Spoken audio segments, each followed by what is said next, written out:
प्रिय दर्शकों, आज का हमारा विषय रहेगा कब होता है विवाह, यानी कि कब होगा जातक का विवाह। तो इसमें हमने आपको हेडिंग डाला है जातक का कब होता है विवाह। पहला है गोचर से एवं दूसरा है दशा। किसकी दशा? जन्म कुंडली के गोचर से एवं जन्म कुंडली की दशा से। तो पहला सूत्र हमने इसमें आपको क्या बताया है? लग्नेश जिस राशि में हो उस राशि के ग्रह की दशा। अब लग्नेश यहाँ पे है मंगल, मंगल हमारा है चंद्रमा की राशि में यानी कि कर्की की राशि में। जातक का विवाह चंद्रमा की दशा में होने की पूरी संभावना है। तो इस उदाहरण कुंडली में क्या है? चंद्रमा की दशा में विवाह होने के योग बनते हैं। ठीक। फिर दूसरा सूत्र क्या कह रहा है? लग्न या D9 में, यानी कि लग्न में क्या कह रहा है? लग्नेश से या लग्न से जिस राशि में लग्नेश जिस राशि में बैठा हो उस राशि के ग्रह की दशा में, यानी कि लग्नेश से कहाँ बैठा है? मंगल की।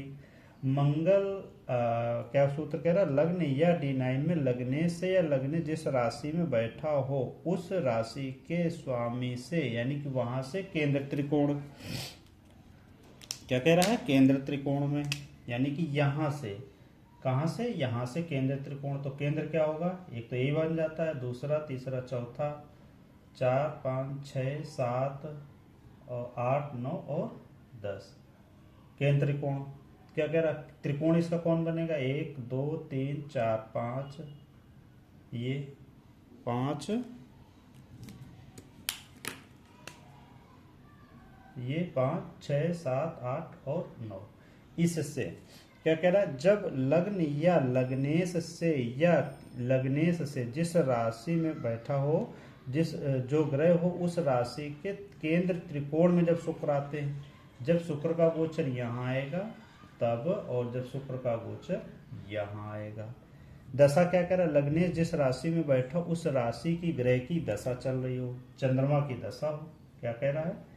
चंद्रमा की दशा हो, और जब शुक्र देवता, ये मेल पुरुष की है, मतलब मेल जातक की कुंडली, शुक्र देवता के केंद्र से, यानी कि चंद्रमा चौथे राशि से केंद्र क्या क्या बनेगा?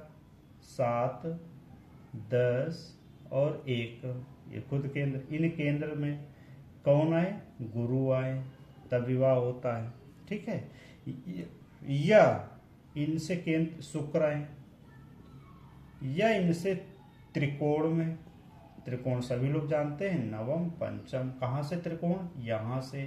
तो यहाँ का और यहाँ का शुक्र आए तब विवाह के योग बनते हैं। ठीक है। यही फार्मूला D9 में भी लगा के देखा जाता है ना। अब हम दूसरी बात करते हैं गोचर में। ये तो हमारा हो गया दशा के हिसाब से, ये दशा फल हो गया। पहले देखना किसकी दशा में। तो यहाँ पे सप्तमेश को भी लिया जाता, मैं अगली वीडियो में बताऊंगा। जन्म कुंडली के शुक्र से केंद्र त्रिकोण में जब गुरु का गोचर होता है, किसका? जन्म कुंडली के शुक्र ग्रह जहाँ बैठे हो, इस जातक का शुक्र ग्रह ये बैठा है, इससे केंद्र त्रिकोण में जब गुरु आए, यहाँ पे जैसे केंद्र में आए तुला में, तब इसका विवाह होना चाहिए, या इससे युति करे तब विवाह होना चाहिए। और यहाँ से 1, 2, 3, 4, 5 जब गुरु यहाँ आएंगे, 6, 7, 8, 9 और गुरु यहाँ आएंगे तब विवाह के योग होंगे। लेकिन उम्र का देखिए, उम्र यहाँ पे थोड़ा सा विवादित है।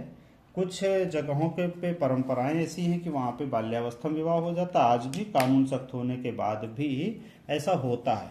ठीक है। तो अब यहाँ पे गुरु के हिसाब से देखा जाता है कि गुरु एक राशि में 12 महीने यानी कि 1 वर्ष रहते हैं। कितना? 1 वर्ष रहते हैं। शुक्र हमारे 30 दिन में बदल जाते हैं, हर राशि को पार कर जाते हैं। तो 12 वर्ष में, क्या 12 वर्ष में भी विवाह के योग बनेंगे? तो हाँ, बनेंगे विवाह के योग, क्योंकि प्रकृति कोई भी कानून नियम नहीं मानती है। अब हम सामाजिक तौर तरीके नियम को मानते हैं, लेकिन बहुत सी ऐसी परंपराएं हैं आज भी भारत में कि वहाँ पे विवाह हो जाते हैं। अच्छा, और देखिए इसमें क्या होता है ना कि जो कुछ रिवाजें हैं, और जो हमारा शास्त्र कहता है कि 9 वर्ष तक की लड़की को ही कन्या कहा जाता है। कितने की? 9 वर्ष की। जैसे 9 दुर्गा होते तो आप देखते हैं कन्या खोजते खिलाने के लिए, तो 9 वर्ष की लड़की लाते हैं, 9 वर्ष तक की।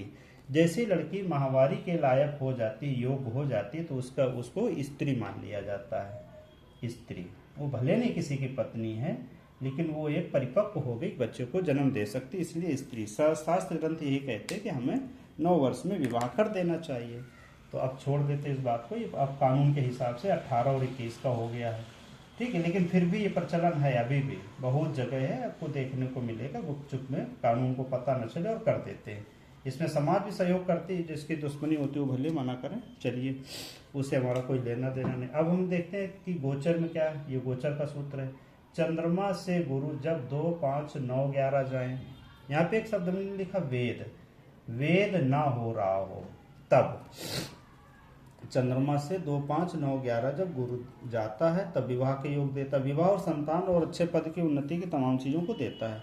फिर चंद्रमा से शुक्र को देखा जाता है, जब जहाँ चंद्रमा हो वहाँ पे जब शुक्र आए तब दूसरे भाव में या चौथे भाव में या 8वें भाव में या 10वें भाव में और 11वें भाव में जब शुक्र देवता आते हैं तब विवाह के प्रबल चांस बनते हैं, ठीक है। अब इनके बल को भी ध्यान देना पड़ेगा, कौन सा ग्रह कितना बली है, और वेद में तो नहीं है कैसी क्या स्थिति, वो और भी चीजें, ये एक पहला सूत्र है। फिर दूसरा बुध को भी देखा जाता है कि बुध 10 और 11 राशि में जब जाते हैं तब कुछ भी घर में खुशखबरी है, संतान उत्पत्ति है या विवाह का, मतलब घर में सदस्य की वृद्धि करते हैं। यानी कि चारों ग्रह घर में सदस्य की वृद्धि के योग बनाते हैं। अब पत्नी भी आती है, बहू आती है तो भी घर में वृद्धि होती है, और संतान आता है तब भी घर में वृद्धि होती है। अब बाकी चीज़ें और डिटेल में देखेंगे, इसके बल पे क्या निर्भर करती, बल पे बहुत निर्भर करती है कि आपके भाग्य में क्या है, ठीक है। इसलिए आज मैंने आपका ये छोटा सा वीडियो बनाया और इसको देखें। सभी लोगों को मेरा राधे राधे, प्रणाम।